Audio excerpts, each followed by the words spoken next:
salah. Kok salah terus, kadang bener wah iku ya perkara nah iku. Enggak sing penting kowe mesti gawe ijazah ulama-ulama dhisik. Misale rapal Quran kabeh apal ayat kursi. Ayat kursi iku semua Quran iku ditulis ning Lauh Mahfuz kecuali ayat kursi. Dewe Nabi khusus ayat kursi iku aku jupuk min kanzil arsy. Dadi gamane Nabi ngendikan semua ayat-ayat Quran iku ning dokumen umum nggih teng Lauh Mahfuz, tapi aku jupuk ayat kursi min kanzil arsy. Kok gudange napa? Arsnya ada ayat-ayat yang lebih spesial. Kalau sampean tanya, Gus, bukankah semua itu dawai Allah? Ya betul, semua dawai Allah. Tapi tetap ada dawai Allah yang hubungannya dengan makhluk. Itu di kelasnya kelas fadhil, keutamaan yang biasa. Ada ayat-ayatnya Allah yang tentang dirinya sendiri, itu yang tidak tertandingi. Ya kayak ayat kursi. Ayat kursi itu kan ayat di situ Allah menerangkan dirinya sendiri.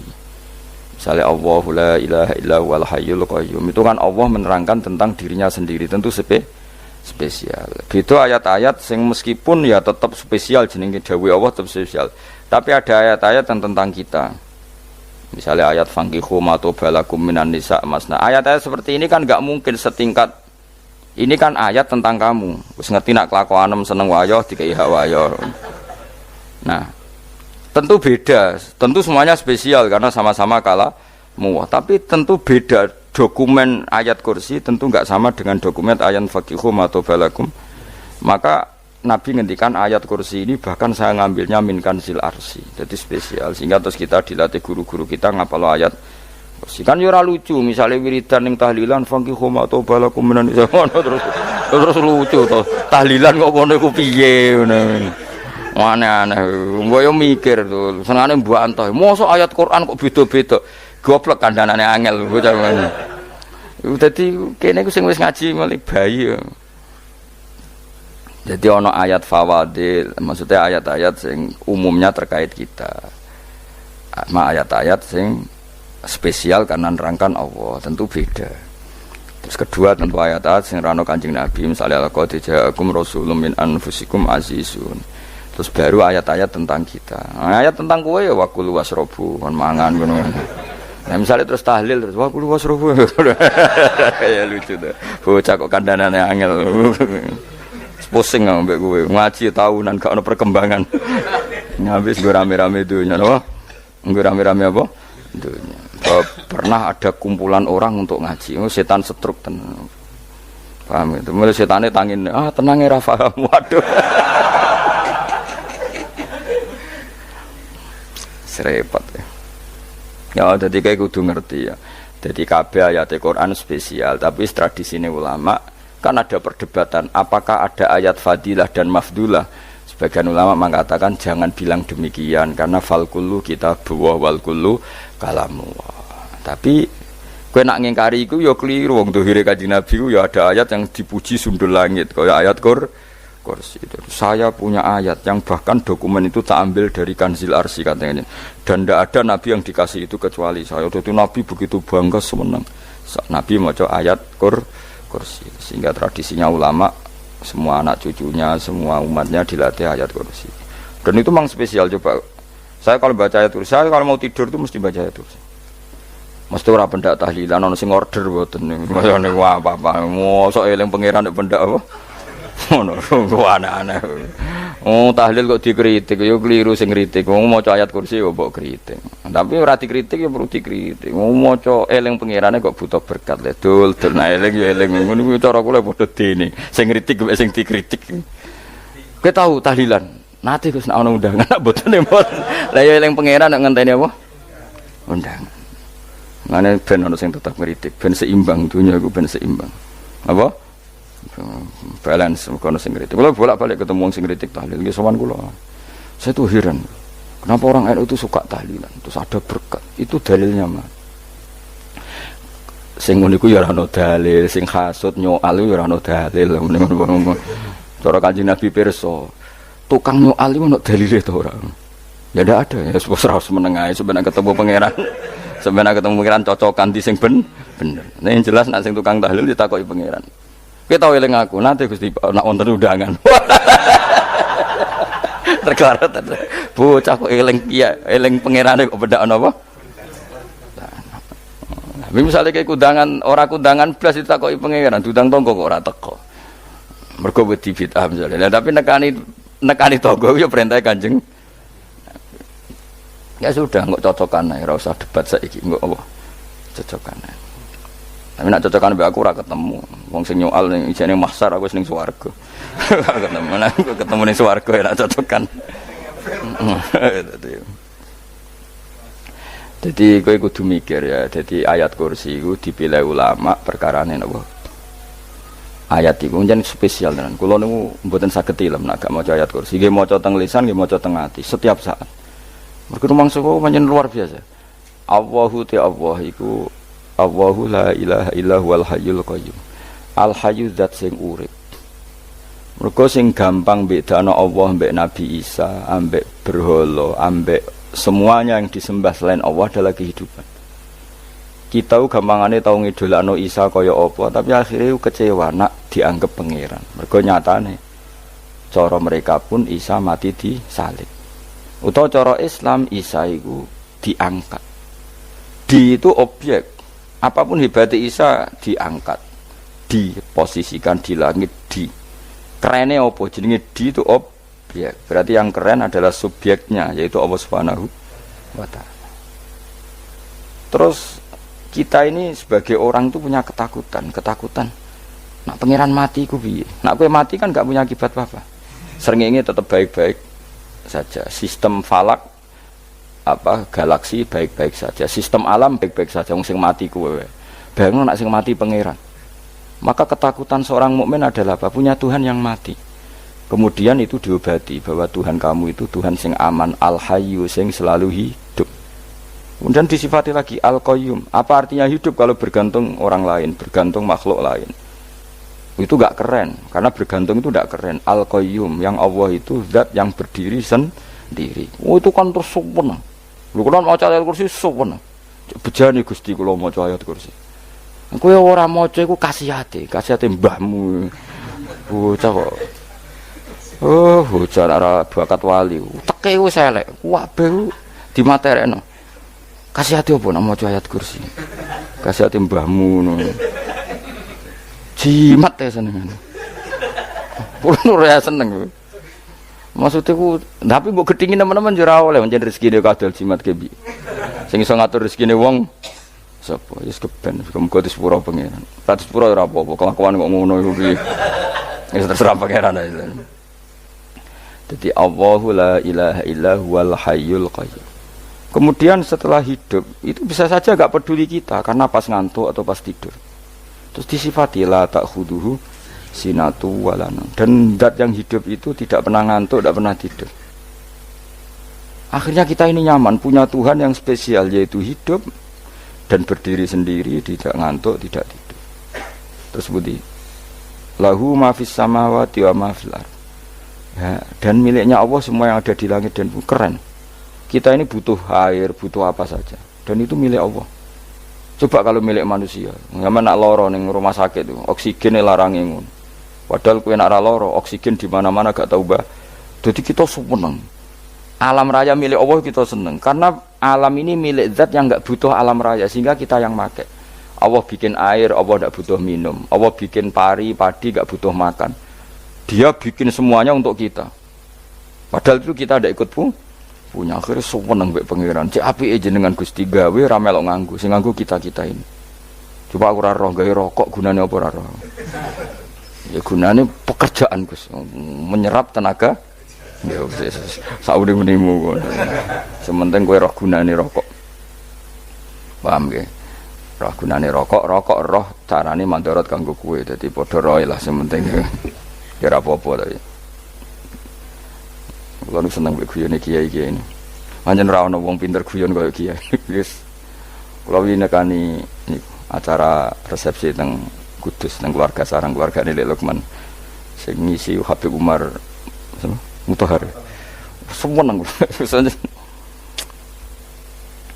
jadi guyonane ning kiai-kiai ora wis kiai-kiai kabeh termasuk Habib Umar. Ada orang kiai rokok. Ini cerita anekdot, ada kiai rokok. Rokokan ngarepe dokter. Pak Yai kalau rokok terus nanti kalau mati gimana? Gampang, saya bawa korek. Sing kiai niku maksude iku nak wong rokok terus mari mati.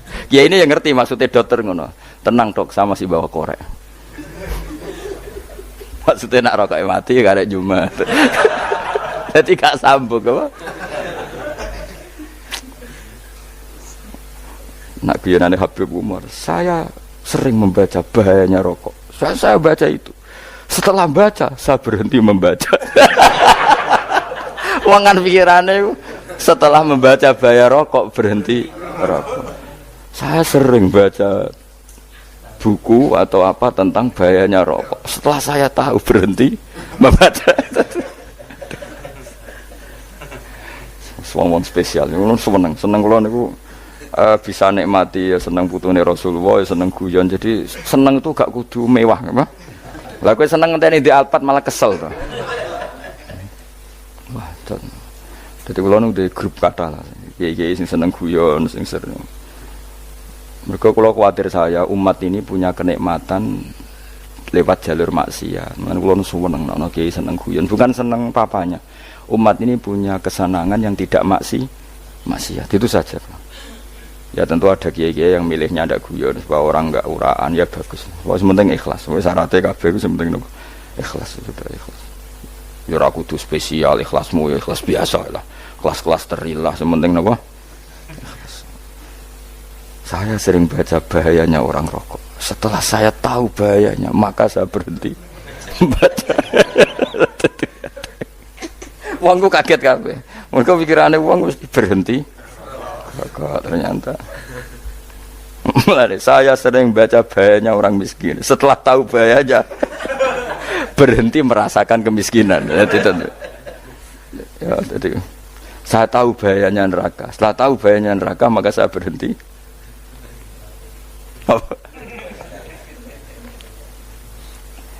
Ya, jadi terus disebutno lahu ma fis samawati wa ma fil ardi. Terus kita nyaman. Kayak apa kalau alam raya ini milik Cina, milik singkek, milik non muslim atau milik wong Islam sekalipun. Mesti apa-apa tuku. Repot. Tapi berhubung alam raya ini milik Allah, kita nyaman. Mergo wa izzat sing super lomo, super dermawan, super semuanya. Akhirnya nyaman. Gamane iso turu. Lan kula nang maca ayat kursi ora iso turu, pe turun. Kan ya maca lesane gati kula maca. Lahu ma fis samawati wa ma. Terus man dzalladzi yashfa'u indahu illa bi'izni. Ketika Allah itu segalanya, tentu yang punya otoritas syafaat, punya otoritas apa saja nunggu izinnya Allah Subhanahu wa taala. Ayat yang spesial ini. Kemudian kiai-kiai punya cara supaya umat itu hafal. Dibikinlah metode tahlil maca bareng-bareng. Tapi kemudian ya sudah itu nasibnya terus kurang baik. Nasibnya kurang baik. Ada yang bid'ahkan, ada yang setengah-setengah ngafirno. Sing maca ya padha dene, ra paham mbek ngantuk bentuk berkat mulai sudah akhirnya terus. Lah sampean bela di Gus bela sing bener wis takok provokator. Sing jelas latih maca iku terus. Dadi Allah pirsa nak macamu ora golek berkat. Tapi nak mau tahu tahlil hati. Eling apa tahu hati, benda apa? Ya eling pangeran kok ngenteni apa? Allah, iku tunggale. Tahu muni alhamdulillah nate apa nak permangan lho. Muni alhamdulillah kok ngenteni permangan bocah kok ora karo-karuan. Wong arep bakat wali kok teke wis elek. Njape kus keliru terus. Masih wong khusuk lah, ora bakat wali, khusuk tok tapi wis ruwet, uripe ku ruwet. Terus lahu ma fis samawati wa ma fil ardi man dalladhi yash'indahu illa ya'lamu ma baina aydihim wa ma khalfahum. Dan Allah tahu apa yang di depan kita, di belakang kita. Terus kita lagi-lagi nyaman. Kayak apa misalnya kita yang lemah ini tidak dalam pengawasan Tuhan. Jika mana kalau misalnya dia anak cilik, anak itu tidak nyaman kalau ketika main gak didelok orang tuanya, karena dia tahu ada hal-hal yang dia tidak bisa menggapai dan butuh setiap saat pada orang tuanya untuk membantu menggapai itu. Jadi anak masih seneng dolanan, sukanya diperhatikan tetap. Nah kita ini seneng sekali main yang dunia ini pengiran diperhatikan Allah Ta'ala, karena Allah selalu tahu kita. Jadi terus nyaman. Jadi semua ayat itu menjadikan kita nyaman. Nanti Kanjeng Nabi ora sare sedurunge maca ayat kursi, ora sare sedurunge maca surat Musabbihat. Dan saya dalam banyak hal niru itu. Nabi urung sari nek ora maca surat Hasyr. Lah aku ijazah iku kowe kan ra mungkin surat Hasyr ning juz pira wae kira roh kok dijazahno. Sing iku lho sing diakhiri suwi law anzalna hadzal qur'ana ala jabalil la ra'aitahu khashi'am. Itu tapi kok malah kok ngarep subhanallahi ma fis samawati wa ma fil ardi wa huwal azizul hakim. Terus waladzi akhrajal ladzina kafaru min ahli kitabim. Ya bener subhanallahi ma fis samawati wa ma fil ardi terus. Tak terusnya terus waladzi akhrajal ladzina kafaru min ahli kitabim min diyarihim li awalil hasyr wa dzanantum ayakhruju wa dhannu annahum mani'atum husunuhum min Allah fa'atahum tak terusnya serang rapal. Akhirnya ya itu tadi terakhir apa ya'lamu ma baina aydihim wa ma khalfahum terus wala yuhituna bi syai'in min ilmihi illa bima. Dan seseorang itu tidak punya ilmu kecuali dengan kadar yang dikehendaki Allah. Bahwa kita ini selalu objek. Punya ilmu ya dikasih, punya rezeki ya dikasih, punya apa saja di. Sehingga status kita makhluk, statusnya Allah khalik, statusnya Allah itu memberi, statusnya kita hanya penerima. Itu bahkan termasuk bab ilmu. Bab ilmu itu tahunya kita ya hanya diberi. Illa bima sadras wasya kursiyus samawati wal ardo, dan kursinya Allah itu meliputi langit bumi sehingga kita tahu wah keren. Terus wala yaudu hifdzuma, dan ketika alam raya sebesar ini Allah tidak pernah capek mengurusnya. Ya, sampean tak pasrahi gawe kok ngurmat srengenge, sampean ngurmat listrik omahmu lho kadang kabel pedhot dope pedhot iku Allah ngurmat srengenge mulai digawe nganti saiki gak tahu mati gak tahu bayar. PLN itu kon gawe 0, sekian gak tahu rusak setahun kon jamin ora ngara iso. Allah gawe srengenge mulai Nabi Adam nganti saiki ora tahu bengkelno. Oke gak tahu mikir ngono, jen ra wali yo. Lah srengenge misale error terus pangeran ngumumno, leren sik 3 wulan lagi ditoto. Ya repot dol-dol. Ngono kok ora tahu mikir bocah kok.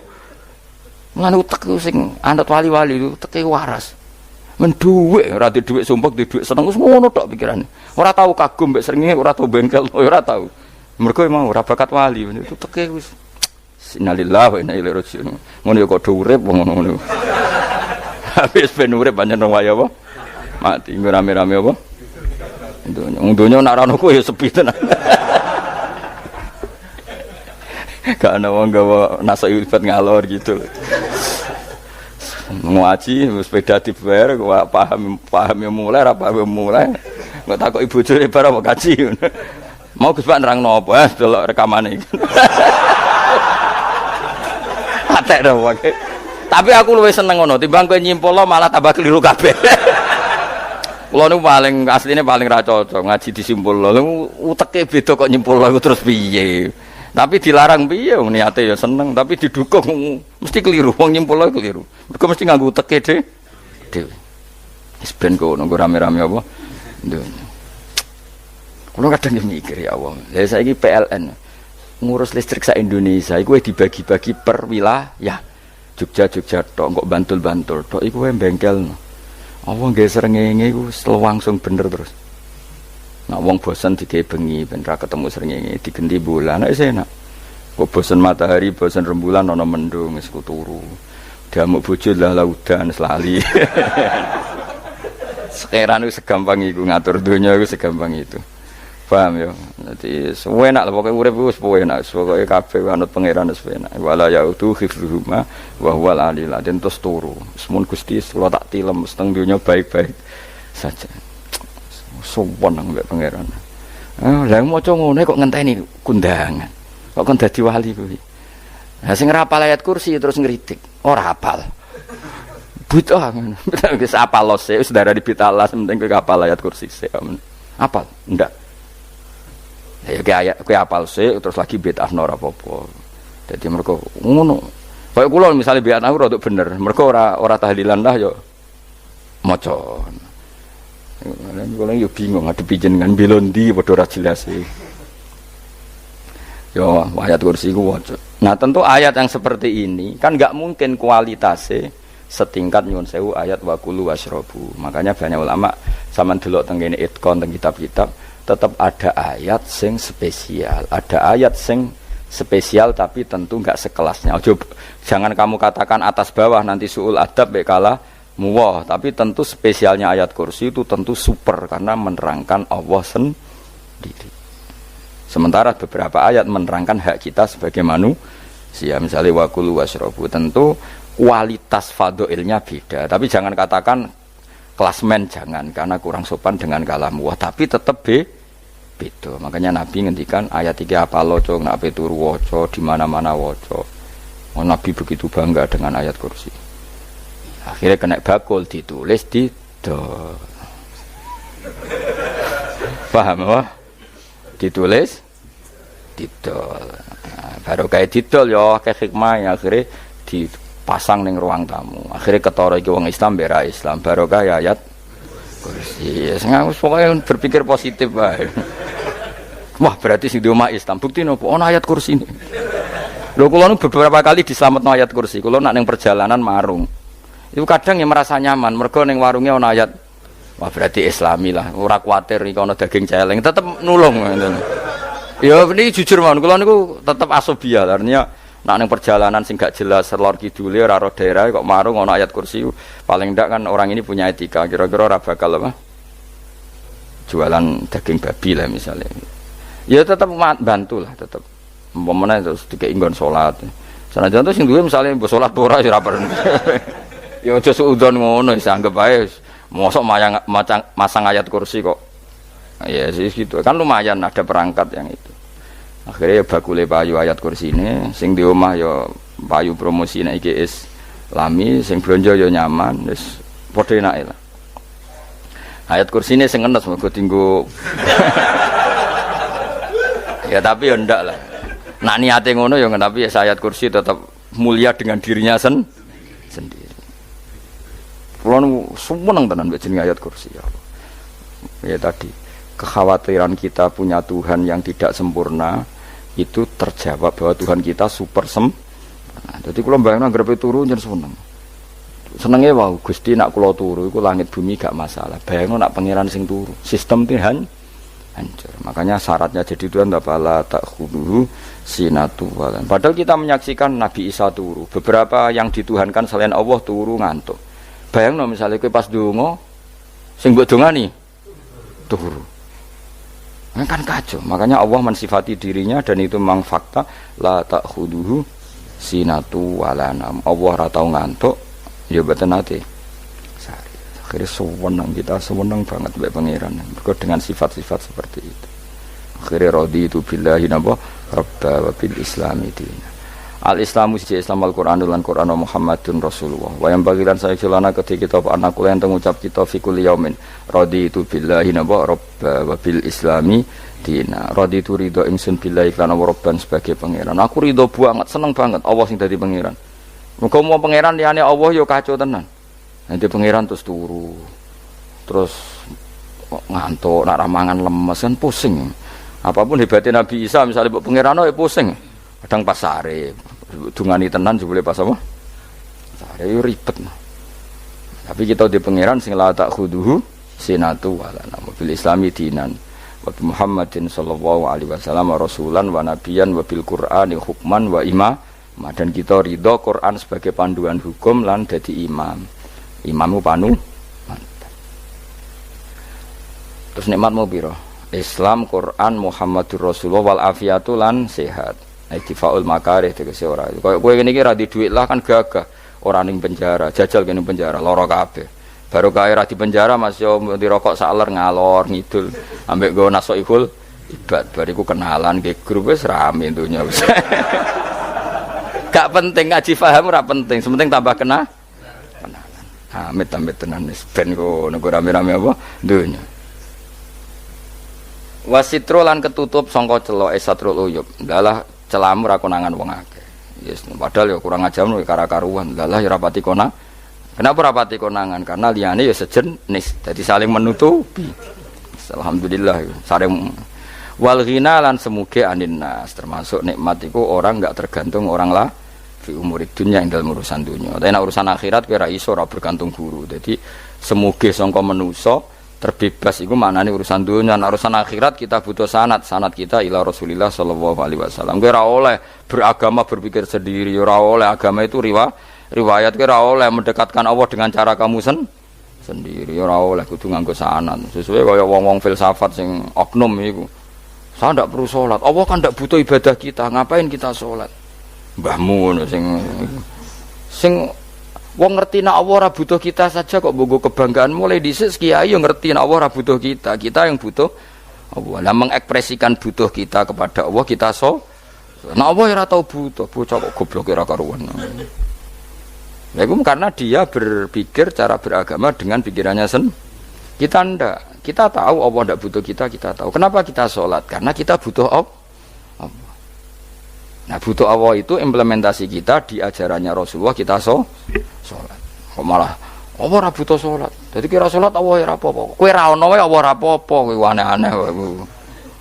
Zaman kowe ra ono Allah ya ora apa-apa, baik-baik saja. Itu jokono kowe iku masalah, tapi ora bagi Allah, bagi kamu sendiri. Nah, Allah ora masalah wis nyediakno neraka. Ya jadi orang itu boleh tidak butuh orang lain tapi fi umurid dunia. Nah, urusan akhirat kata butuh sanad ya wa inna hadzal ilma dinun fangzuru amman ta'khuduna dinakum. Agama ini ilmu, kamu harus punya sanad. Ya mau misalnya kula alhamdulillah di sanad kata lah.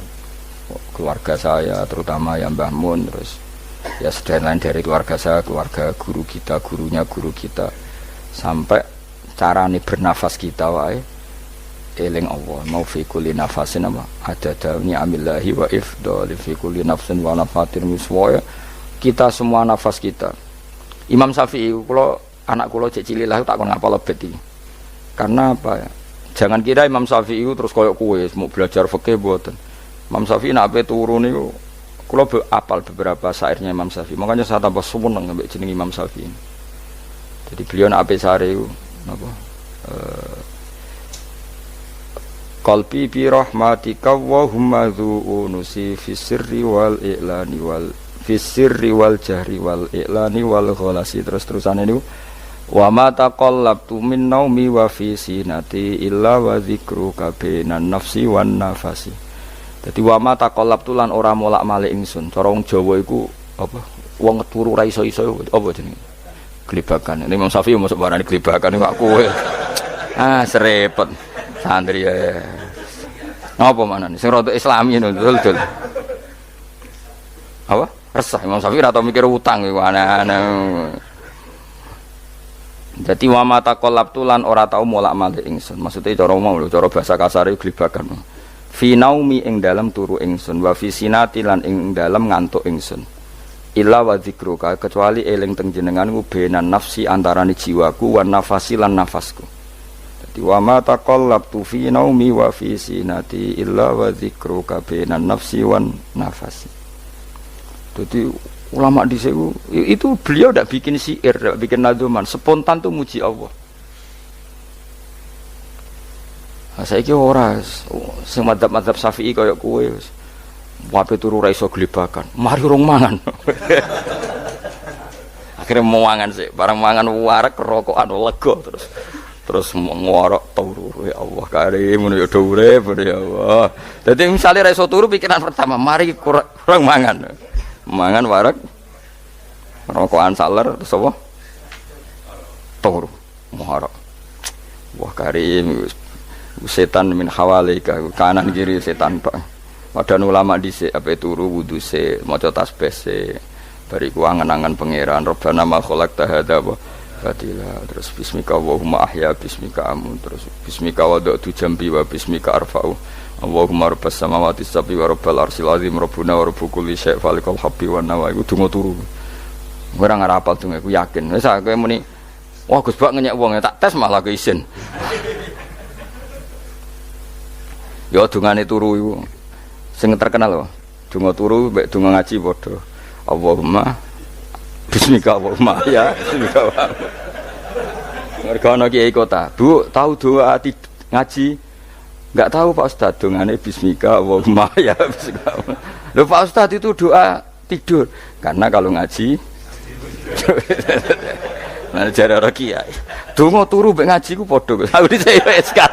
Maksude ku piye kok donga turu mek ngaji padha? Jebule nak ngaji. turu. Ana kena ngaji dongan apa bismika Allahumma ahya bismika terus ngaji faslon wis tok ndi. Serepet. Wis rame-rame. Jute do urip apa? Wal afiatul lan afiat itifaul makare tegese ketolak sangka barang sing ora seneng.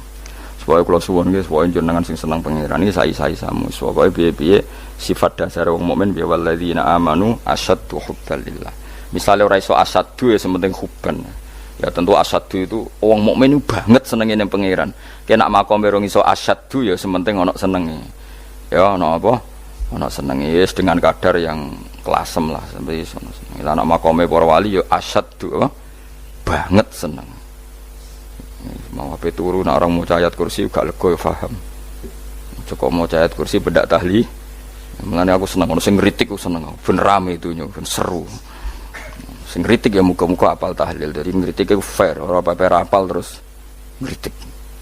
Mun tahlil sing wong sholli Abdullah sholati ala sate meneng kabeh wis. Iku men ada sing ngritik sing melok ora apal. Pokoke ujug-ujug muni ho filun. Susah es. Iya tu kau masoli. Abdullah sholati ala sati makhlukatika. Nuri Huda saya mas. Nuri Huda terus. Oh, aku sing guri semua orang gofil. Aduh sing ramai ini tok. Mak kiai apal, profesi ini apal. Karena yang desa modelnya permanen. Bagian tahlil yo, tahlil terus. Bagian dungo yo. Jadi sehingga kiai dongo kok digeser jadi mimpin tahlil yo gagap. Lho akeh lho kiai ngalim kon mikir tahlil yo mikir mergo wah dateng daerah kula kiai ngalim bar kon mimpin tahlil terus maca lelel wedok. Wah niki sempun niki pun tak takoki kene apa? Kapal. Dene ra apal urutane iku ra apal. Iku kan butuh apa ya? Butuh keahlian gitu. Repot. Kok gini sing tahlil loro. Kapok ngene. Nah kula tetep apal tapi singkat ae. Iku ngono sing luwih ahli to. Sing guri wis sing guri kacau meneh. Tahlil dening kiai iki sing guri sampe wah suwi iku. Mergo terkenal mbah iku nak tahlil. Suwi. Aduh. Masyarakat repot bareng diumumno BMC tahlil dipimpin kiai niki. Sing guri jabe wah suwi. Aduh. Lah donga dene Gus Pak dos wah cepet mesti nek Gus Pak. Aku mergo ngono donga suwi ra mesti mandi ya sadok cepet ae timbang donga gureng. Sing guri mesti gremeng ana wong gak terkenal dongane suwi dicing wis guri. Waduh apa? Sawe.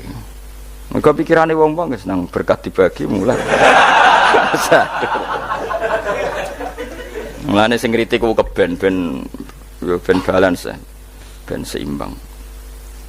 Cuma kalau suwon sing kritik ya kudu ngergani lah piye-piye iku umat dilatih kenal pangerane liwat kalimat thayyibah karena itu cara.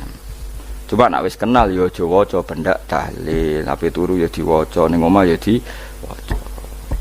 Tapi aja waca ngarep bojomu kok dikongko jampi-jampi ben ora nyoal blonjo. Waca dhewean ning kamar dinikmati. Engko waca ngarepe bojomu pas auzubillahi minasyaitonir rajim.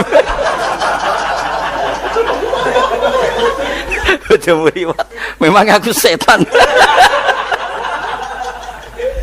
Ora perkara tok. Enak memang dia barani minasyaitonir rajim.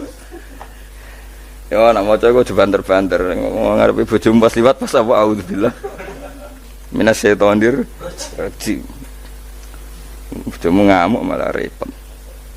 Anas sange Anas anan Nabi sallallahu alaihi wasallam kala dawuh sapa Nabi dawuh yaqulu dawuh sapa rabbukum pangeran sira kabeh fil hadis qudsi dalam hadis qudsi dawuh ya ibnu adam ya anak adam tafarruh tenanono sira li ibadah tafarruh fokus farruh fokus tafarruh fokus sira tapi mosok ki iku maknane fokus napa iku maknane apa tenanono sira li ibadati krana ibadah ingsun amlak mongko ngebahi ingsun kalbaka ing ati sira hinan ing semuge kowe atimu kebaki eling aku mesti atimu ku sugih wa amla lan ngebahi ingsun ya deka ing ngarepmu rizkon apane rezekine utawa rizkon ing rezeki wis aku eling aku tenanan mesti atimu tak gawe ati sing cukup lan rezekimu tak cukupi. Ya ibna Adam, la taba aja ngedoh sira ani sange ingsun.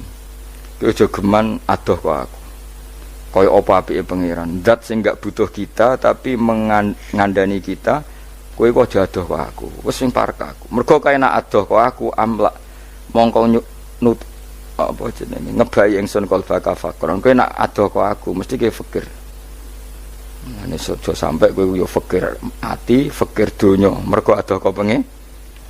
Wong kok adoh kok pangeran di amlak kalbaka fakron. Wa amla ulan ngebayi ingsun yade ka ing tangan loro sira sukulan ing sibuk. Akhire wis adoh pangeran sibuk tapi ora dadekno barokah uripe. Iku lara-larane wong kaya ya sibuk kangelan jebule ora dadi barokah uripe. Mergo adoh saking pangeran. Ruang riwayat hadis sapa Tabrani, Imam Tabrani wal Hakim lan. Falamma ta'antu fi thamani asyrata wa sannaftu kitab qada ya sahaba wa tabi'in. Terus sannaftu tarikh fil Madinah inda qabrin Nabi sallallahu alaihi wasallam wa kuntu aktubuhu fil layalil mukmirah. Terus beliau saking kepingine tabarruk mbek Rasulullah niku setiap ngarang niku momentumnya nyari supaya dekat Rasulullah sallallahu alaihi wasallam. Terus ketika harus ngerasani orang, jadi kadang ngerasani wong ya penting.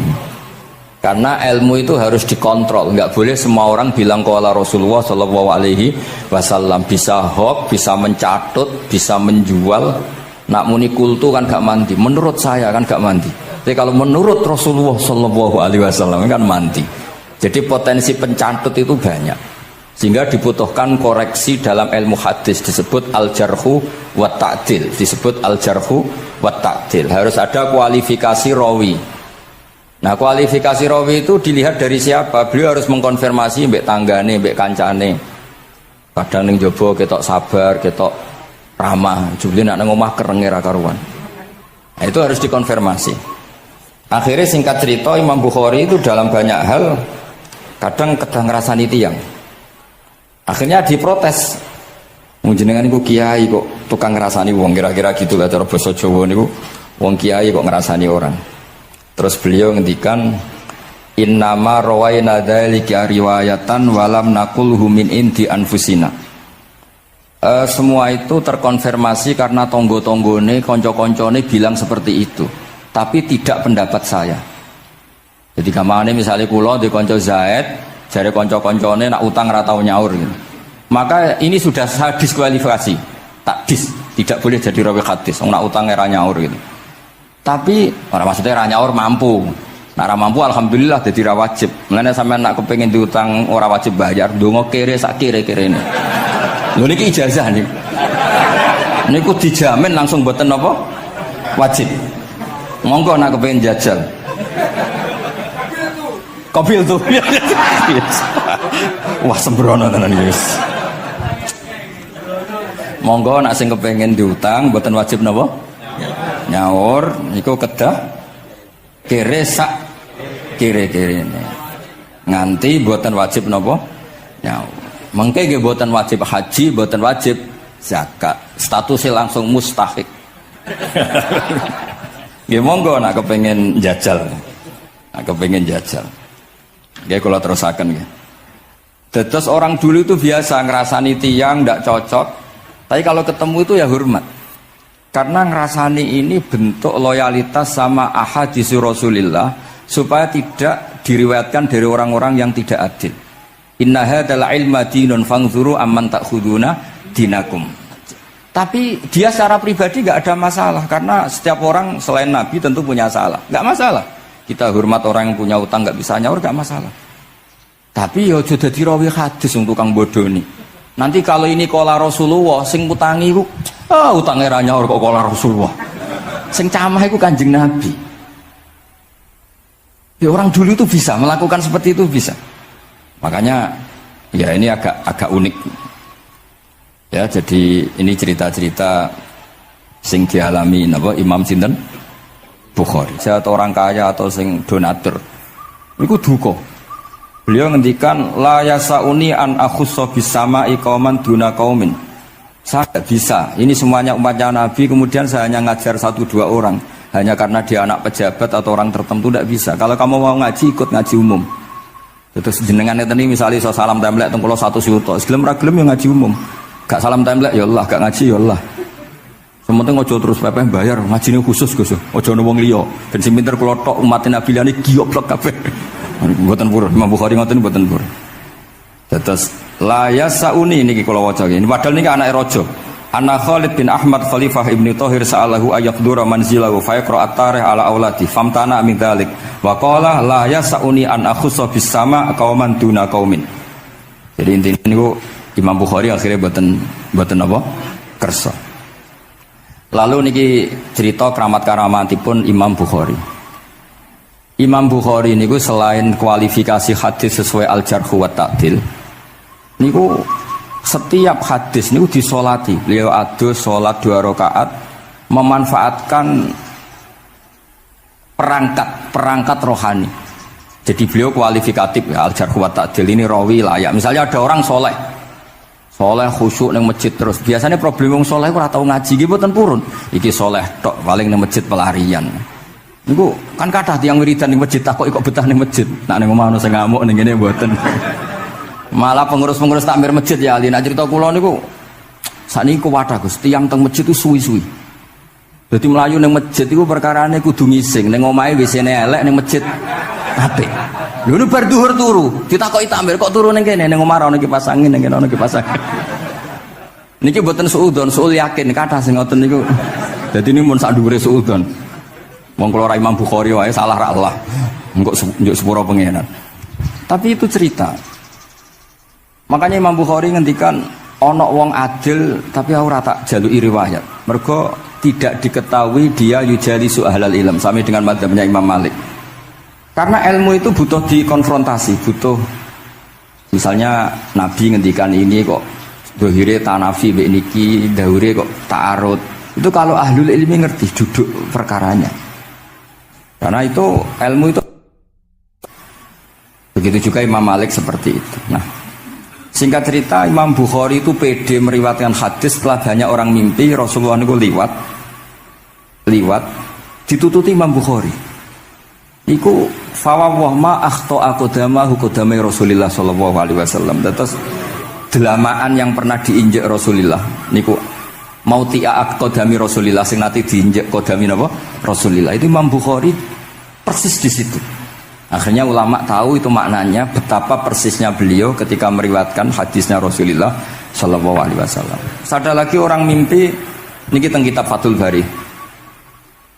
Imam Bukhari itu betul khirbah itu semacam peso kecil. Yadzubu anhu itu kalau ada orang melukai Nabi, dia yang bela-belain supaya orang itu tidak bisa melukai Nabi. Dan itu ditakwil oleh ulama bahwa beliau yang nanti akan mensortir al-ahadis al-maudu'ah, dibuang semua, nggak boleh dinisbatkan kepada Rasulullah sallallahu alaihi wasallam. Jadi kemana itu jasa-jasanya pun Imam Bukhari. Terus ketika beliau mau kapundhut, niki ben mboten kesuwen niki Gus Sapang pun badhe nyanyi Gus. Apa nasid? Nasid itu terjemahannya nyanyi ku anak-anak. Nah kanggo jenengan terjemahannya nyanyi. Nah ya amang mboten terjemahannya tetap nasid. Sholawatan ya. Nah Gus Sapang nyanyi ben tawadhu sederhana bahasane ora usah sok suci biasa wae. Dadi nak Muhammad bin Yahya ya amang ini qasidah terjemahannya sholawat. Gus Sapang wis nyanyi kan ngaji lagu insyaallah barokah tawadhu niku apik lah. Terus Imam Bukhari ketika mau kapundhut itu tertib sekali. Saya banyak membuktikan baik secara bacaan maupun nyata orang-orang soleh itu kalau mau kapundhut itu tertib. Mulane sampai nak kapundhut aja selonang-selonong. Nak mati ku sing tertib, sing rapi lah, tertata. Kalau cerita sedikit, bapak kula niku selawase niku tiap tahun nilai kula teng Jogja. Tapi mboten pernah memamitkan saya sama ketua tempat kerja kula. Niku bapak tindak teng kene kula Jumadil Ula niku sak tak pamitno mbek kancamu, guru-gurumu, kanca-kanca kowe mulai ngenteni aku. Terus bapak Recep kapundhut. Mbah Mun juga gitu, saya menyaksikan sendiri mau kapundhut itu uang dititipkan ke Subab. Iki aku nak balekno, nak aku ora balik wis bagi dulur-dulurmu. Beliau di pesawat ngendikan Gus Yasin, tenan dosin aku tahlili. Terus ternyata di Mekah kabundut. Itu contoh-contoh kabundut yang tertib, beretika dan berperadaban. Nah Imam Ghazali luwih parah malih, parah kramate boten parah masalahnya. Engko mbok potong dadi geger. Niku badhe kabundut itu tuku kafan piyambak. Tuku kafan. Terus kanca-kanca sing perjalanan 3 hari karena dulu enggak ada pesawat. Ora ono WA. Niku diundang. Tolong dinongkas ning nggonku ya. Ketika beliau kabundut itu orang yang perjalanan 3 hari enggak ada yang terlambat. Ditakoki, "Kenapa kamu enggak terlambat?" "Saya sudah diundang 3 hari yang lalu." Dan niku tuku kafan terus badan niku badhe subuh salat terus piyambake cara Jawa nggih agak selonjor terus adike diceluk Ali ya bil kafni aku jupukno kafanku. Terus diambung terus beliau ngendikan alar ridho bil intiqal ila malikil mulki pun kula ridho pindah teng alame jenengan Gusti maksudnya kabundut. Ya terus kabundut. Jadi adike ora ribet tuku kafan, ora ribet tuku. Saiki ya ana persiapan tapi gaya-gayaan untuk kuburane wis digawe. Terus gaya mergo larang kawasane iku elit. Niku mboten keramat ning sembrono niku. Lah Imam Bukhari nggih ngoten badhe kapundhut tuh wali-wali angkatan beliau ku dipeni. Desane piyambake jenenge Khortanka, napa bacane Khortanak mboten ngerti. Pokoke kawasan Uzbek karena itu ejaan Soviet.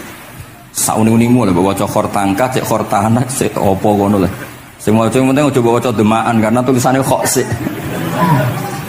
Niku wali-wali ngipi ketemu Rasulullah teng pagar desa, teng pojok, teng pintu gerbang. Wali-wali tanya, "Ya Rasulullah, kenapa engkau di sini?" Antaziru Muhammad bin Ismail. Aku ngenteni Muhammad bin Ismail. Apa tak jak bareng. Terus wali-wali ini tangi krungu kabar Imam Bukhari kabundut. Nama beliau kan Muhammad bin Ismail. Jadi akhirnya wali-wali ngerti. Jadi ya badhe kabundut itu ditunggoni Rasulullah sallallahu alaihi wasallam. Kula waca nggih tak waca Arabe. Engko nak mboten paham nggih muni amin nggih semene. Mboten santai mawon sampean. Kula niki mumpung dadi wong saleh mergo nderekaken kersane Habib Bidin. Ya kadang saleh kadang ora, nek ora saleh ya istighfar gampang urusan mbek pangeran niku gampang. Ribet urusan mbek manusa. Wis njuk sepuro yo jek kadang gremeng ya. Tapi ora usah kaget ya apike manusa kalah apik mbek pangeran. Pangeran Ghafur kok manusa kok Ghafur ketok ya ora lah wis biasa wae mboten. Gampang urusan mbek pangeran ya. Ya cara kaidah fikih kan ngoten. Haqqullah mabniun alal musamaha. Urusan mbek pangeran iku gampang. Urusan mbek manusa ruwet ya. Sing dawuh Ali niku. Niku fakta apa pengalaman ya? Pengalaman apa fakta? Pengalaman. Niki kanca kula wali Ali Al-Habsyi. Nggih boten enten perkembangan mulai mbek kula ya ora jelas ya. Nggih kula waca nggih. Akhbarana Muhammad bin Makki sami'tu Abdul Wahid bin Adam At-Tawasis yaqul ra'aitu an-nabiyya sallallahu alaihi wasallam fi naumi wa ma'ahu jama'atun min ashabihi wa huwa waqifun fi mawdi'in fasallamtu alaihi faradda alayhi salam faqultu ma wuqufuka huna ya Rasulullah qala antaziru Muhammad bin Ismail falamma kana ba'da ayamin balaghani mautuh fanadhartu fa idzan huwa qad mata fi sa'ah allati ra'aitu fiha an-nabiyya sallallahu alaihi wasallam. Monggo nggih nak badhe kapundhut sing tertib nggih. Habib Ali bin Utsman kabari Habib Bidin ya Ali Al-Habsyi ya Muhammad kondo-kondo sik dadi saged takziah nggih.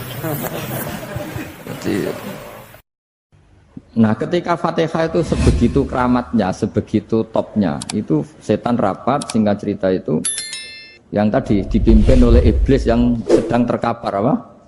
Terus tali obatnya enggak ada, cuma dia shock karena ada surat yang turun yang melafatkan itu pasti selamat dari apa? Neraka. Nah ini gimana saran Anda? Terus sarannya adalah bikin orang-orang itu lupa tidak baca Fatihah. Nah ini rapatnya iblis. Idzabu wajtahidu hatta tufilu qulubahum hatta la yaqulu hadis surah. Kala yuksiru qira'ataha wa la yakunu lahum ajrun wa thawabun bal yakunu lahum adzabun wa iqabun. Kemudian yang terakhir saya beri ijazah tentang Al-Fatihah ya, karena ini surat yang populer. Kalau saya ijazahi Quran 30 juz pasti sampean nggak hafal. Atau ijazah surat Baqarah, kalau mau Baqarah mau. Ijazahi surat Baqarah mau 2 juz setengah. Mau Mas Asep? Ya Fatihah aja yang gampang ya. Nah, ada. Ya kulhu Fatihah ini paket ringan ini. Tapi pahalanya apa? Besar. Ini beda ya, artinya selama ini mungkin Anda baca tapi monoton ya. Tapi ini saya bacakan teks aslinya tentang istilahnya itu mazaya itu kelebihannya Fatihah. Saya baca Arabnya dulu, nanti ini terakhir ya, ijazah tadi kan saran-saran umum tentang sosial. Ya, pokoknya jadikan kebaikan itu punya nilai sosial yang baik lah. Jadi nanti orang yang nggak amanah nggak laku. Ya, calon bupati, gubernur, presiden yang nggak amanah juga nggak laku. Begitu juga kiai yang tidak amanah juga nggak laku. Suami yang nggak amanah juga nggak laku. Istri yang nggak amanah juga. Sehingga kebaikan ini jadi nilai sosial yang dalam tanda kutip sudah keniscayaan. Yang diinginkan Allah itu seperti itu. Bukan kebaikan yang dipaksakan karena kekuatan negara. Maksudnya kalau bisa kebaikan itu tidak usah dipaksakan. Memang sudah satu kebutuhan. Kayak cerita-cerita di negara maju itu.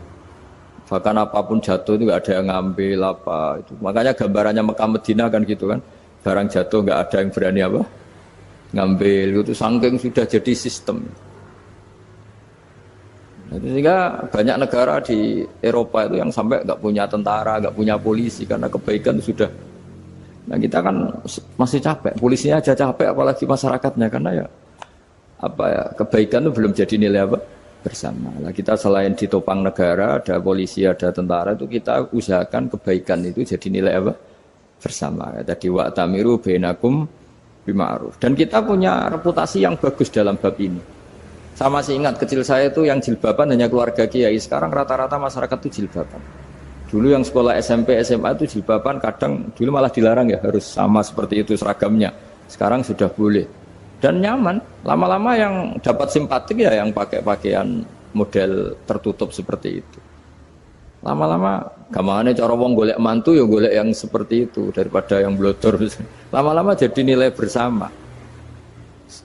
Ya ingin saya seperti itulah. Di terminal juga sama. Orang mau makan cari warung yang kelihatan ada ayat kursinya, pakai jilbab, atau paling enggak dia enggak mungkin lah nyuguhkan yang tiren atau yang haram. Kan ada garansi sosial, ada apa? Ada garansi apa? Sosial. Dengan penampilan yang soleh itu kan, masa iya nyuguhkan oplosan babi gitu misalnya itu. Jadi nilai sosial itu harus harus benar-benar jadi nilai. Sehingga negara biar gak capek-capek. Polisi juga gak capek kan, karena tugasnya corong Jawa mau ngawat-ngawati tok, tapi sudah tidak perlu tegang karena kebaikan sudah jadi nilai bersama. Ya, ingat-ingat ya ayatnya tadi, wa'tamiru bainakum bima'ruf. Jadi kebaikan itu harus jadi nilai bersama. Iktimar itu menjadi urusan bersama. Makanya kalau kita rapat besar disebut apa? Muktamar. Muktamar itu urusan bersama. Ya tadi imamnya sholat juga menopang Gojek karena enggak lama-lama nopang Grab, nopang Kernet, nopang penjaga Indomaret, penjaga bensin, pom bensin. Nah dia hanya punya waktu 5 menit terus imamnya baca Baqarah kan. Iya imamnya mursyid, mungkin dia tambah lama tambah dapat aplaus dari muhibbinnya, tapi makmumnya dia tambah lama tambah dapat penghormatan dari pecintanya, tapi kitanya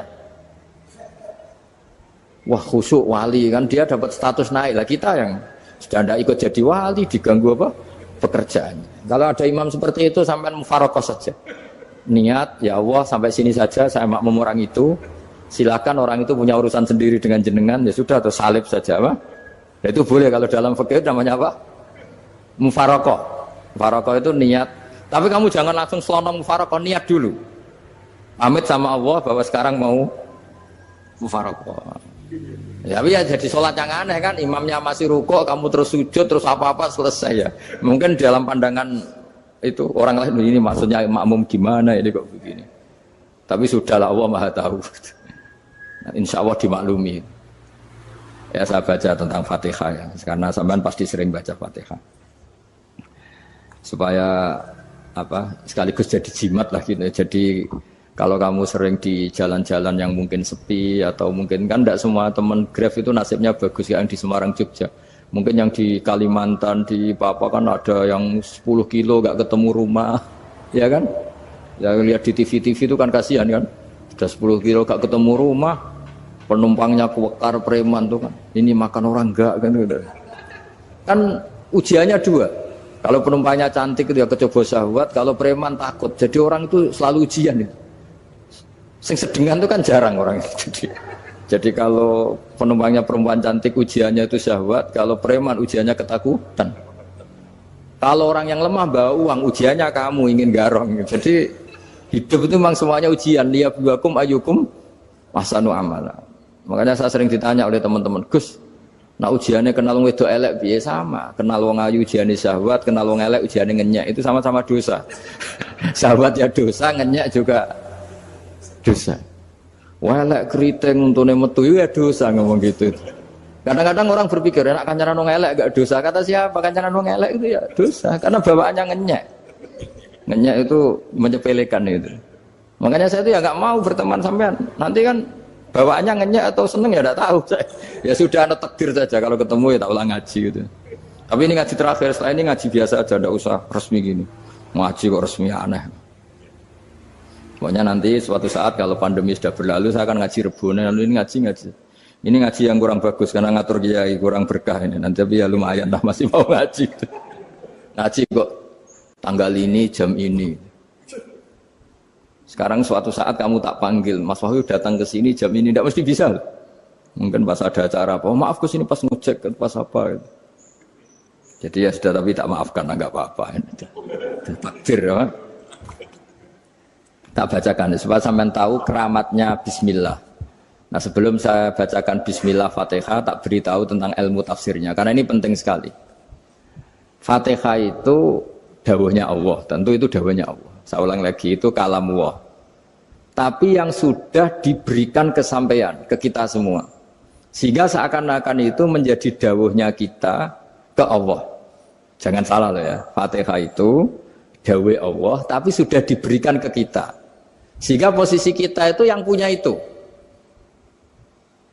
Nah, kenapa ini perlu dijelaskan? Karena nanti ada kalimat iyyaka na'budu wa iyyaka nasta'in. Kalau itu masih kalam Allah, berarti Allah ngomong ke kamu, ngendikan ke kamu, kepadamu aku menyembah. Masa Allah menyembah kamu? Nah, sehingga ilmu tafsir itu menyelesaikan itu dulu ya. Saya ulang lagi ya, sebelum sampean sering baca Fatihah, aku yakin ya sering baca. Tapi barokahnya ndak paham itu ndak pernah janggal. Enggak paham itu ya penting supaya ndak iskal, ndak janggal.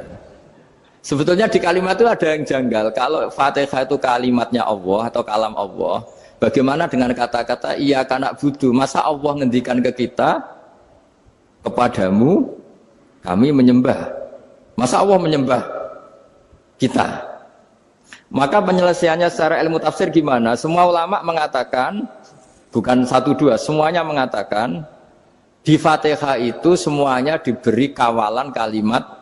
Saya ulang lagi ya, di Fatihah itu semuanya diberi awalan kalimat qulu, katakan wahai hambaku begini. Ya, katakan wahai hambaku begini. Nah, begini ini pelajaran dari Allah yang sudah diberikan ke kita.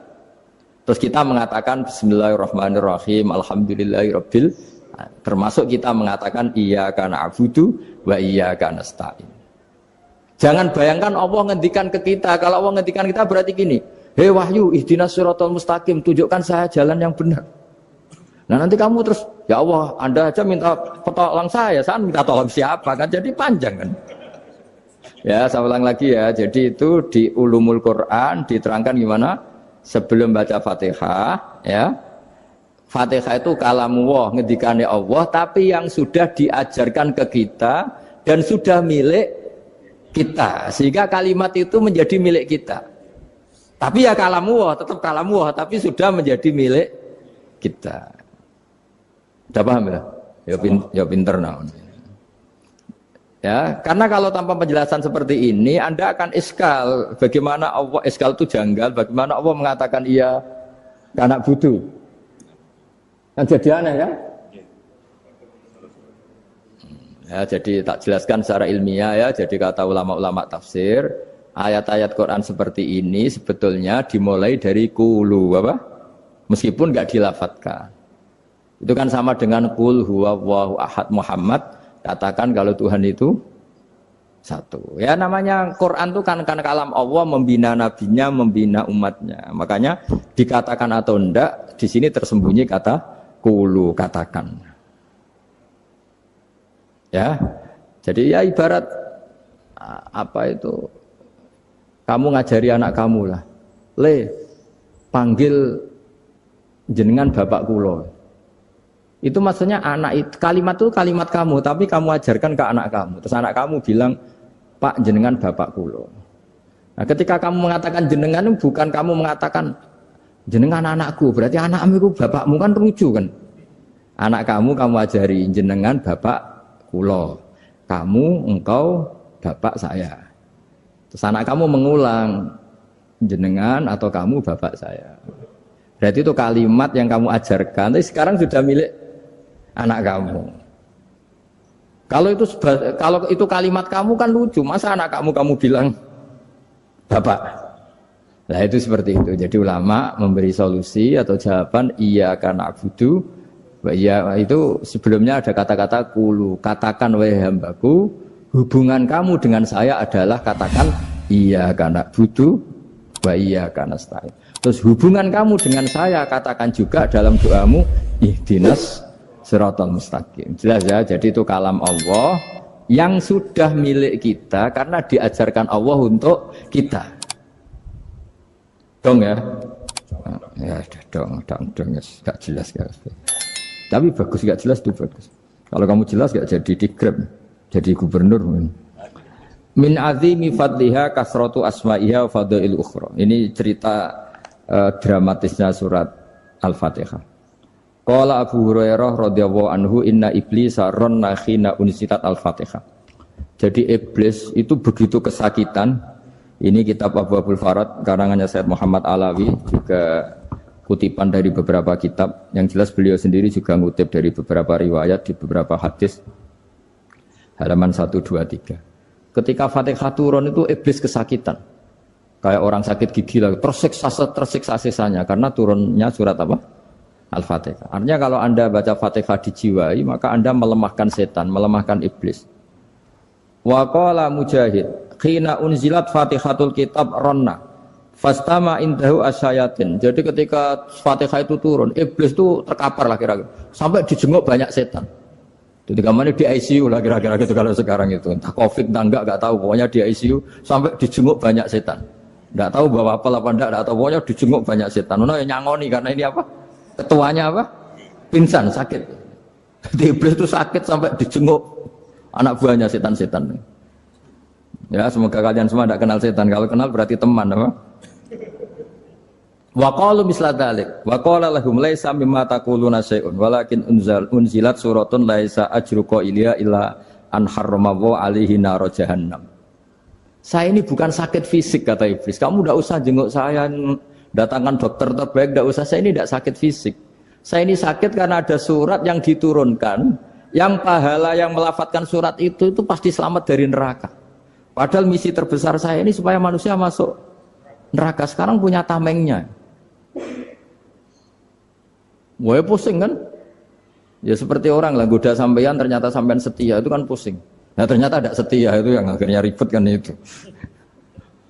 Jadi iblis itu cita-cita terbesarnya kan semua orang itu masuk neraka. Nah sekarang turun satu surat yang gara-gara surat itu siapapun yang baca dijamin selamat dari neraka. Jadi walakin unzilat suratun laisa ajru qailiha illa an harramahu alaihi nar jahannam.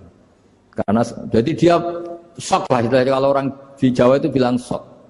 Aduh sial nasib saya ini umat nggak bisa saya goda lagi karena punya tamengnya tadi punya. Qad tolakaidukum wa makrukum. Rekayasa kalian sekarang itu tidak ada gunanya semua. Nah, ini alhamdulillah di Indonesia kelihatan kan banyak yang miskin, banyak yang susah. Tapi selagi mereka masih sholat, itu keinginan mencari halal itu masih tinggi. Kayak apa kita di tengah kota, jauh dari anak istri, jauh dari tetangga. Biasanya kalau orang jauh dari anak istri, tetangga kan sakar PDW. Tapi yang soleh masih banyak, sudah jauh dari keluarga tetap lurus. Loh kalau yang dekat lurus kan wajar konangan wong akeh kan. Ini sudah jauh masih lurus. Nah ini enggak lepas dari barokahnya surat apa? Surat Fatihah tadi. Jadi karena ada surat yang menjamin pelafalnya atau qailiha terbebas dari api neraka. Wa qalat as-sayatinu lahu is ayyusai'in ta'muruna ya maulana. Faqala lahum idhabu wajtahidu hatta tukhfilu qulubahum hatta la yaqulu hadhihi surah. Lalu kita gimana? Jari para setan gitu. Lalu kita gimana? Terus kata iblis, sudah bikin mereka lupa sehingga tidak baca lagi. Selagi masih baca kita pasti keok. Jadi kalau sampean sudah jarang baca Fatihah itu berarti sudah bagian dari kemenangan apa? Iblis. Jadi kalau sampean sudah jarang baca Fatihah itu berarti bagian dari kekalahan Anda, kemenangan iblis. Masih sering baca? Berapa kali? Terus apa lagi?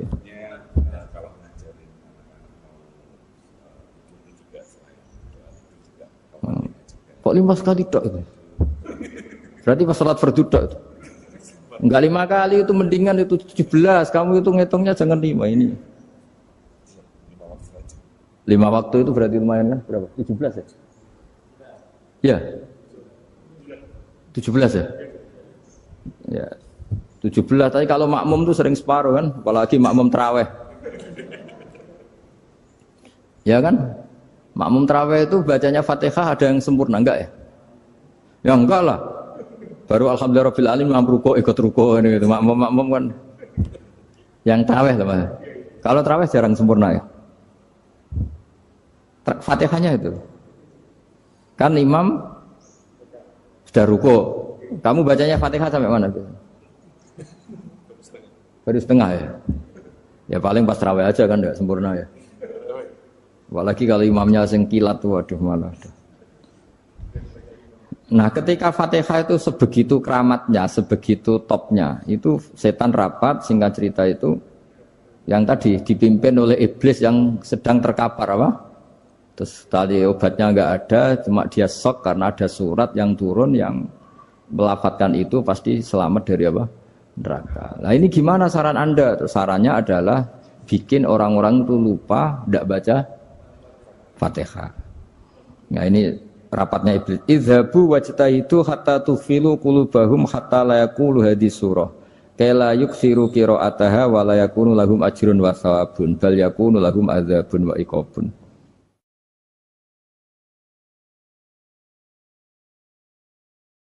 Jadi saya mohon selama ini Anda sudah baca, tapi mungkin hanya rutin saja. Napa rutin saja? Jadi barokahnya ngaji ini kamu punya kekuatan atau punya semangat membaca karena ini surat yang luar biasa. Ibarat gini, kalau sampean tanya, saya juga sering mikir, masa Gus hanya surat kok punya kekuatan seperti itu? Di dunia ini kata Allah, mulai Nabi Adam sampai kiamat, nggak ada yang bisa menandingi kekuatan kalimah. Kalimah itu kata-kata, nggak ada yang bisa menandingi kata-kata. Misalnya Anda nge-grab, berangkat istri cuek, berangkat cuek. Itu beda dengan ketika meskipun satu kalimat. Wes Pak, muga-muga dilindungi pangeran, mugi-mugi jenengan selamat. Itu menjadi teduh dan semangatnya luar biasa karena kayak mendapat support.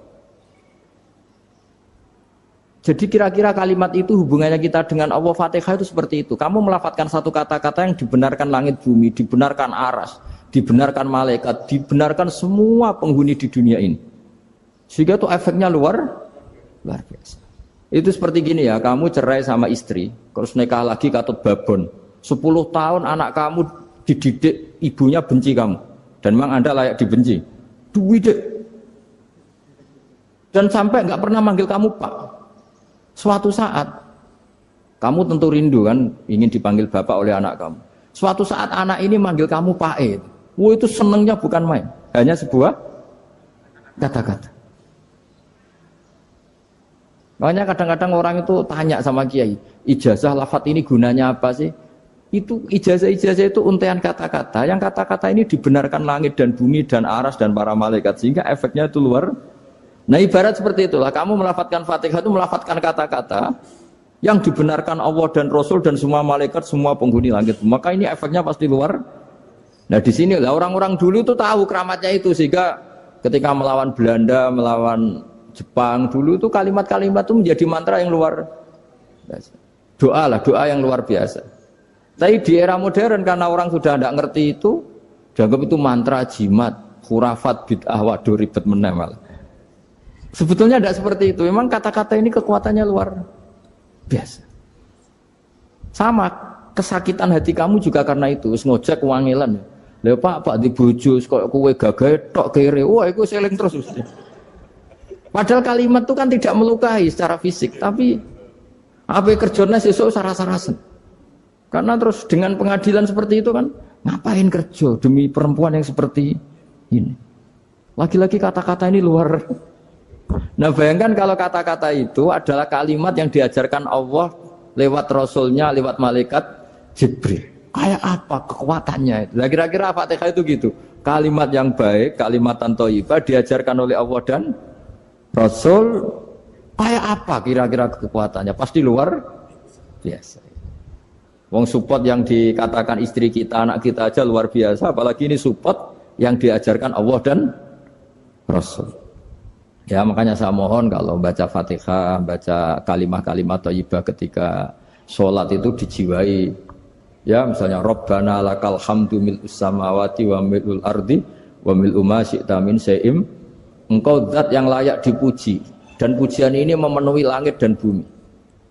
Karena kita tahu nggak ada sejengkal di alam raya ini kecuali di situ ada rahmat Allah. Misalnya kamu bisa lewat sampai rumah saya, kamu mungkin anggap biasa saja. Coba kalau ngalami likuifaksi, tahu-tahu bumi ini ambles, bisa ngelewati yang likuifaksi itu luar. Tanyakan orang pernah ngalami likuifaksi di Sulawesi, itu melihat bumi bisa diinjak gak ambles itu, wah luar. Dan sampean gak ngalami itu sehingga lewat bumi ya biasa aja. Coba kalau ngalami seperti tidur, ya biasa aja. Coba kalau ada gempa, bahwa bumi tenang ini sudah nikmat yang luar biasa. Masa kamu ngakui nikmat nunggu digituin? Ya kan? Nah, makanya baca Fatihah dijiwai lah bahwa ini kalimat yang luar biasa. Nah, saya teruskan.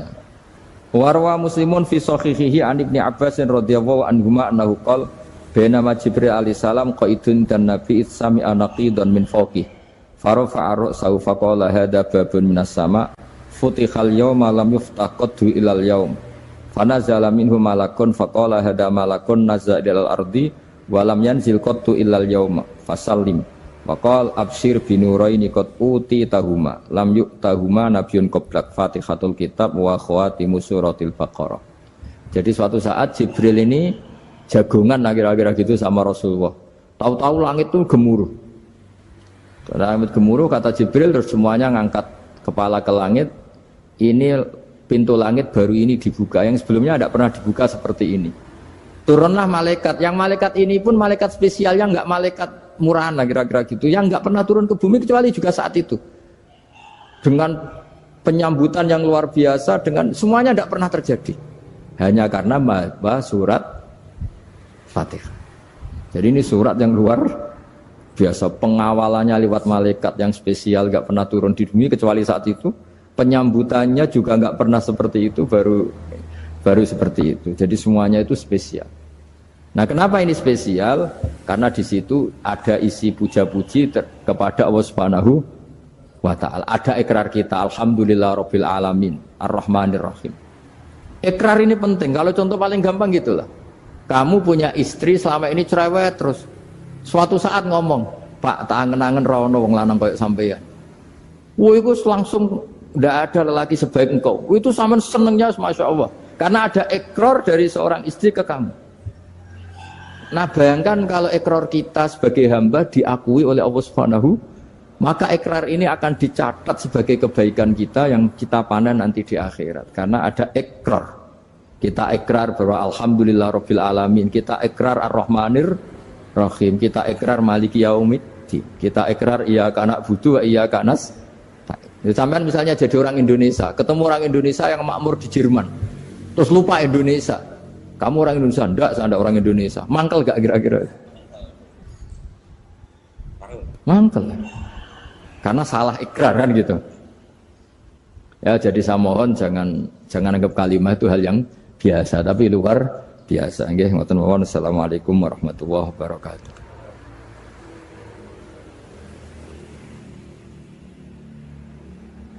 Saya berkali-kali kampanye di mana-mana lah, kampanye dan menganjurkan. Di antara catatan dalam Suhufi Ibrahim wa Musa kan ada kan di Quran itu yang dinamakan lampiran-lampiran wasiatnya Nabi Ibrahim dan Nabi apa? Musa.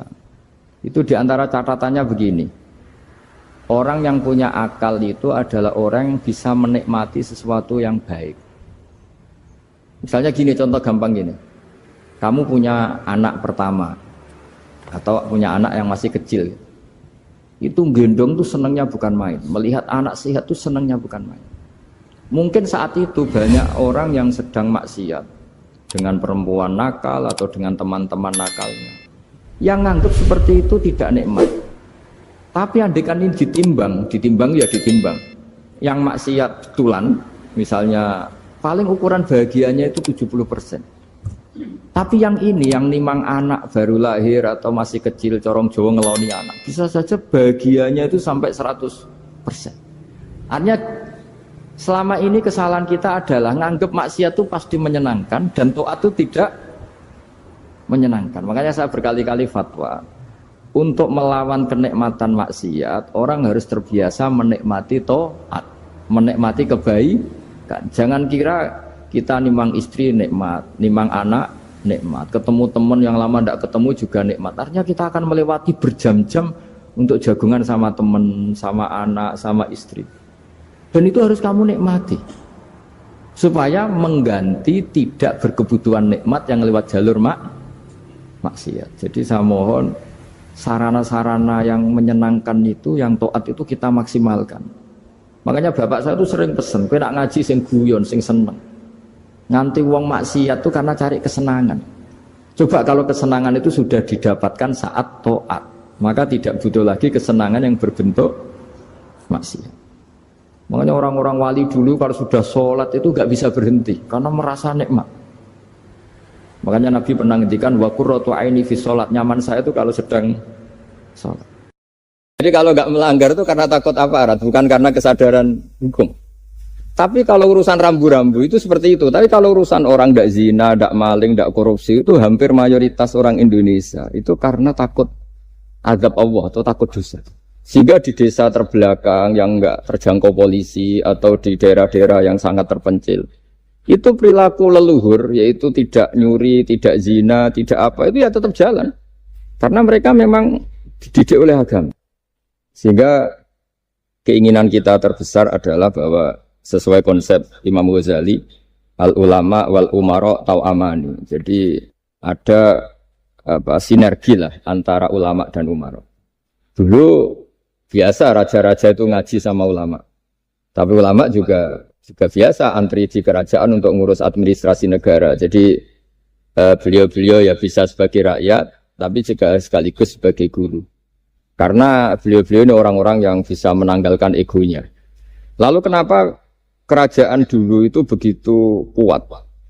Ada contoh paling populer dalam mengelola negara, yaitu Umar bin Khattab.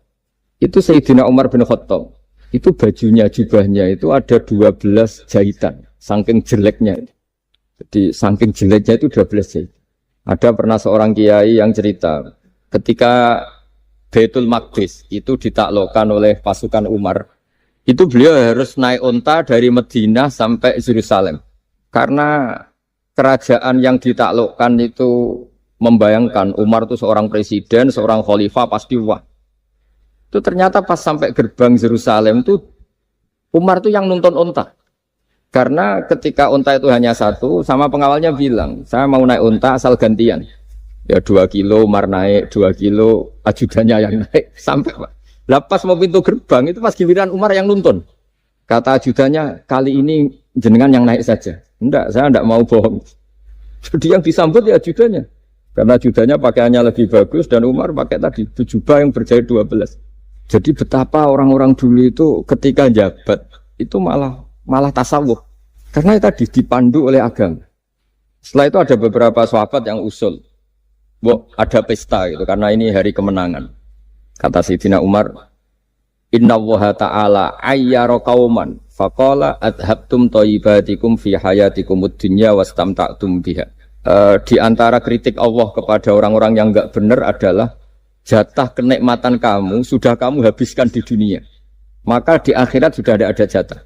Maka kata Umar, astabqi thayyibati. Jatah-jatah kenikmatan saya biarkan utuh. Maka tidak saya nikmati sekarang. Nah makanya ini saya sekaligus minta sama BUMN, pokoknya gak usah ngundang saya ribet. Selain ribet ya soalnya ngaji saja. Saya ini jadi kiai itu ya bingung. Ya sering dihormati orang, dicucuk, kadang disangoni. Kalau kadang ya mikir nak jatah kuntek terus piye. Makanya saya tuh ya sering ngebes, ya biasa saja hidup saya. Karena saya tidak ingin jatah saya ini habis. Tapi kadang-kadang orang itu ingin berlebihan menghormati kiai. Saya berkali-kali bilang, ketika ada orang menghormati saya itu yang repot saya. Yang menghormati benar karena menghormati kiai. Tapi kiainya yang masalah kan. Kalau tidak bisa ngelola hatinya jadi tamak, jadi gitu. Makanya ini kan, ya sudah saya tetap sebagai kiai ngajarkan ikhlas. Makanya guyonan di kitab-kitab dulu, kalau ada orang cantik sowan kiai itu kata kiainya, saya yang bingung. Kamu melihat saya ibadah, saya melihat kamu masalah.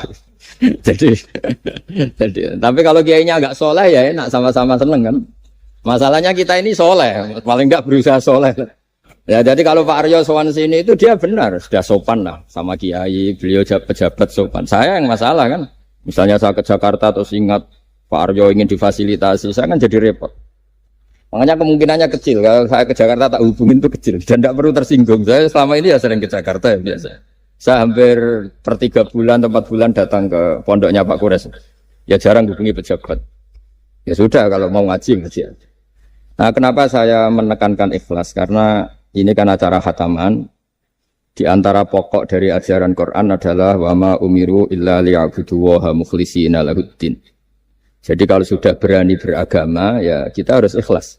Dan saya berkali-kali bilang ikhlas itu mudah. Harus dilatih. Saya berkali-kali memberi analogi itu gampang sekali. Lama sekali kita bilang kalau yang putih itu putih. Lama sekali kita bilang yang hitam itu hitam. Itu tidak ada yang gaji. Kenapa kita mengatakan tembok ini putih? Karena memang putih. Kenapa orang mengatakan peci itu hitam? Ya karena memang hitam. Itu tidak ada yang gaji. Dan semuanya ngomong seperti itu. Tapi pas Anda ngomong Allah itu Tuhan, minta masuk surga. Pas hubungan dengan Tuhan itu selalu tidak ikhlas. Padahal kita biasa ngomong hakikat ini ikhlas. Kita ngomong tembok ini putih ikhlas, ngomong peci hitam itu. Pas ngomong kalau Allah itu Tuhan, minta surga. Padahal bedanya apa? Hanya sama-sama ngomong, mengatakan sesuatu yang nyata. Sehingga saya berkali-kali bilang, dan ini akan saya kampanyakan sampai saya mati. Di antara gejolokan Allah sama orang soleh. Jadi orang soleh itu nanti juga digojlok sama Allah. Kenapa kamu nyembah saya? Karena saya ingin masuk surga ya Allah. Yang satu ditanya, kenapa kamu nyembah saya? Karena saya takut neraka ya Allah. Berarti kalau saya tidak bikin surga, tidak bikin neraka, kamu tidak nyembah saya. Ya udah gitu, Gusti tempat nyembah jenengan. Tapi kadung keliwat alasannya itu. Makanya saya itu tidak pernah bilang ke anak saya gini. Kamu harus syukur karena bapak dapat pekerjaan. Tidak pernah saya. Kamu harus syukur bapak punya uang. Tidak pernah. Nanti syukurnya nunggu bapak punya uang. Kalau nggak punya uang nggak bapak ribet. Maka ini yang bupati, yang pejabat tidak usah syukuran. Syukuran bapak naik pangkat, bapak direktur BUMN. Nanti kalau enggak sudah pensiun sudah syukurnya hilang. Nah, karena ini kan ngaji sama kiai ya saya ajarkan khas kiai. Saya sampai sekarang ya tidak nikmati kebesaran nama saya atau apa. Karena tadi memang harus dilatih. Kalau kita bisa mengatakan putih itu ikhlas tanpa tekanan, tanpa imbalan. Kenapa pas mengatakan Allah Tuhan harus minta surga? Padahal Allah itu tetap Tuhan meskipun tidak menciptakan surga dan nah dari pemahaman seperti ini para mufassir itu tahu kualitas kalimat fattaquni ya ulil albab. Takutlah kepada saya. Jadi kualitas kata fattaqun naro sama fattaquni itu bagi orang-orang hakikat lebih takut kalimat fattaquni. Kata orang-orang tasawuf neraka itu nanti, itu pun kita tidak mesti masuk. Tapi kalau Allah sekarang pun sudah ada.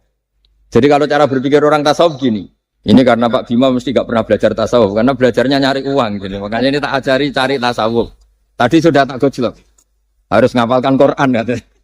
Kalau cara berpikir tasawuf itu gini, surga dan neraka itu muajjalah, itu nanti. Kamu nyembah Allah ingin masuk surga. Takut menghindari maksiat atau takut sehingga tidak maksiat karena takut neraka. Dan surga itu simbol ridhonya. Neraka simbol bencinya, suktunya Allah. Terus kata orang-orang tasawuf cara berpikir, Allah itu sudah ada sekarang. Mulai dulu sampai sekarang Allah sudah ada. Kalau Allah sudah ada, berarti Allah sekarang ya bisa berstatus ridho ke kamu atau berstatus benci ke kamu. Kenapa takutnya nanti? Wong Allahnya sekarang kok takutnya? Ya sekarang juga. Kamu harus amal tuh nakdan. Nakdan tuh cash. Allahnya ada sekarang, ya ibadahnya harus ada sekarang. Makanya kata orang-orang tasawuf, andaikan Allah tidak bikin surga atau neraka, ya saya tetap nyembah karena surga itu simbol ridhonya. Bahwa surga itu nyata ada, iya nyata ada. Dengan segala fasilitasnya itu nyata ada. Tapi bahwa surga itu tetap kamu masuk surga karena cari ridhonya Allah. Kalau Allahnya sudah ada, berarti ridhonya sekarang sudah ada. Harus kamu cari sekarang, jangan nanti. Sehingga kadang-kadang orang yang ingin masuk surga itu ya kelasnya kelas amatir. Masyhur itu. Ada seorang wali masuk surga ketemu Allah ditanya. Karena wali ini biasa mensafaati murid-muridnya. Ya Allah, kenapa murid-murid saya tidak kelihatan sowan jenengan? Murid-murid kamu ingin masuk surga karena ingin makan enak, punya bidadari cantik-cantik itu di sana. Tapi mereka lupa saya. Jadi akhirnya di surga tapi nggak ketemu Tuhan. Karena inginnya ya sudah trauma punya istri jelek, cerewet. Banyak loh orang yang masuk surga itu yang agak kacau. Enak sudah surga. Nanti di sana nggak usah sholat, nggak usah puasa. Jadi sholat yang sekarang nggak ada problem. Jadi banyak itu orang-orang Islam yang Islamnya mungkin imannya amatiran. Wah enak masuk surga, nggak ada subuh lagi, nggak ada puasa lagi, bebas. Oh, itu kan kurang ajar betul. Jadi ibadah itu dianggap problem. Bandingkan di cerita dunia wali itu ada wali bertanya gini, ya Allah apa di surga itu ada sholat? Ditanya sama Allah, kenapa kamu tanya gitu? Kalau tidak ada sholat mendingan saya tidak di surga. Dia tidak bisa membayangkan ada kenikmatan di atas sholat. Nah kalau jenengan kan nggak bisa membayangkan kalau di surga masih disuruh sholat. Sampai sekarang aja kita tahu berhentinya sholat itu kapan. Kalau sampean tanya gitu, kalau ingin berhenti sholat nggak wajib, majnun. Jadi orang gila langsung nggak wajib. Jadi artinya harus dilatih ilmu-ilmu tasawuf seperti ini supaya hidup itu nyaman. Hidup itu nyaman. Dulu Pak Imam ini ada Pak PJ Rembang. Itu dulu ada seorang raja didatangi ulama. Gimana cara saya tidak nikmati jadi seorang raja? Ulama itu nasihatinya gampang. Dia omongin gini Pak Arya. Pak Raja, kalau kamu di Sahara, di padang Sahara, kemudian Anda kehausan. Kalau tidak minum satu gelas air, Anda mati. Apakah? Terus kemudian yang punya air bilang gini, kamu tak kasih air, tapi syaratnya kerajaannya kasihkan saya. Kamu kasihkan apa milih mati? Wah ya milih dikasih air. Mendingan enggak jadi raja tapi hidup. Terus la tafrah bimulkin la yusawi kak samain. Kamu jangan bangga dengan satu kekuasaan, dengan satu kerajaan yang nilainya sama dengan segelas air. Akhirnya dia terjadi raja yang soleh karena ternyata apa? La yusawi kak samain, tidak sama atau ya nilainya itu masih kita-kita yang rakyat yang tidak jabat. Misalnya masyarakat, itu ya harus berpikir gitu. Orang tidak jadi bupati tetap hidup, tidak jadi pegawai BUMN tetap hidup. Tapi kalau nggak minum air itu mati. Dan rata-rata rakyat itu bisa minum air. Artinya apa? Kita dan mereka itu sama-sama punya nikmat yang pokok, yaitu sadur rumpi, nikmat yang bisa mempertahankan kehidupan. Jadi nikmat selain itu tidak pokok. Sehingga orang itu bisa jadi wali. Jadi ini resep jadi wali. Jadi wali itu udah harus tirakat dalail, terus gak pernah makan nasi itu enggak, itu keberatan. Jelas sebagai ibu enggak mau itu, mesti enggak mau itu. Mesti enggak mau. Ya enggak mau ya enggak bakat. Jadi udah pasti enggak mau.